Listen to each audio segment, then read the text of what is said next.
ஒரு மனிதன் சோதிக்கப்பட்டால் இரண்டு காரணங்கள் உண்டு.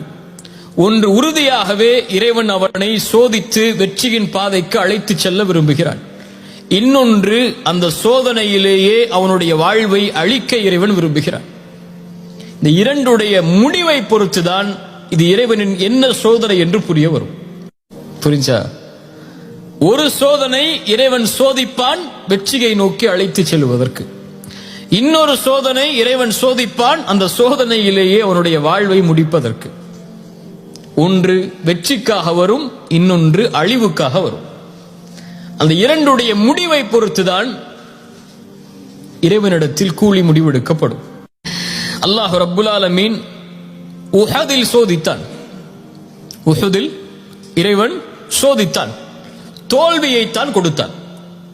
தோல்வியின் விளிம்புக்கே என்றெல்லாம் சொல்வதற்கு பதிலாக சஹாபாக்களுடைய தோல்வி உஹத் மிகப்பெரிய தோல்வி, புறமுகுது காட்டி ஓடும் அளவிற்கான தோல்வி. அது ரசூலுல்லாஹ்வுடைய பல் உடைக்கப்பட்டு அதுவும் சோதனையாக ஆக்கப்பட்டு நபிக்கே எச்சரிக்கையுடைய வசனங்கள் வரும் அளவிற்கான சோதனை.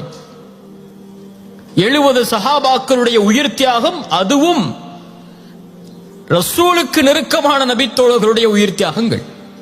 இவ்வளவு சோதனையும் இறைவன் கொடுத்து சொன்ன பாடம், இதுவெல்லாம் நடந்தது உங்களால் தான் என்று. இதெல்லாம் நடந்தது எதால்? அல்லாஹ் சொல்கிறான் சூரத்துல் ஆல் இம்ரான் 165வது வசனத்தில், அவலம்மா அஸாபத்கும் முஸீபத்துன் கத் அஸப்தும் மிஸ்லைஹா குல்தும் அன்னா ஹாதா. இது எங்கிருந்து வந்தது இந்த சோதனை என்று கேட்கிறீர்கள். அல்லாஹ் சொல்கிறான், குல் ஹுவ மின் இந்தி அன்ஃபுசிக்கும், உங்களால் வந்தது, நீங்கள் தேர்ந்தெடுத்த பாதையால் வந்தது. ரசூலுக்கு நீங்கள் மாறுபட்டதால் உங்களை இறைவன் இந்த போர்க்களத்தில் சோதித்திருக்கிறார். பாடத்தை உணர்ந்தார்கள் நபித்தோழர்கள். அடுத்து வெற்றி கிடைக்குமா என்று நினைத்தார்கள். வலா தஹினு வலா தஹ்ஸனு அன்துமுல் அலௌன இன் குன்தும் முஃமினீன். உஹதுக்கு பிறகு இறக்கப்பட்ட வசனம்.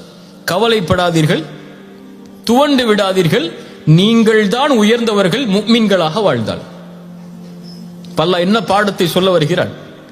தோல்விக்குரிய காரணத்தை அறிந்து விட்டீர்கள், இனிமேல் வெற்றியை நோக்கி புறப்படுங்கள்.